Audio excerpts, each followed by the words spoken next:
Un rayon de soleil inonde l'appartement de Samir. Depuis 2 mois, il habite dans la nouvelle maison d'accueil des Petits Riens avec l'un de ses 2 fils. Le plus jeune est pour l'instant en institut public de protection de la jeunesse. C'est suite au décès de sa femme, suivi de sa maman, que Samir perd pied et son logement.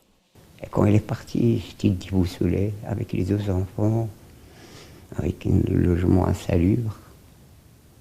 Voilà, il y a beaucoup de gens qui ont profité de ces faiblesses-là. Mais aujourd'hui, Samir reprend espoir. Avec l'aide de Gwen, l'un des 9 travailleurs sociaux présents dans la maison pour soutenir les habitants dans toutes leurs démarches.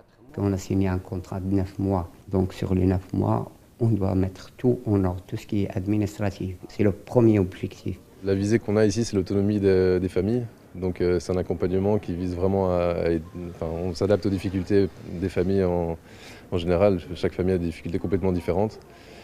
Et par rapport à Samir, donc lui il est avec son fils ici, et un second enfant qui est placé, donc qui va nous rejoindre bientôt. Voilà, donc le fait d'avoir pu intégrer cette maison, c'était une des conditions pour qu'il puisse sortir du placement.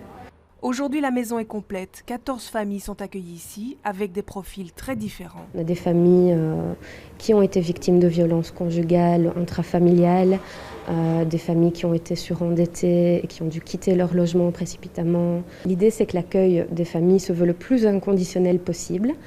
On accueille tant des mamans que des papas, des familles nombreuses, des enfants de tout âge.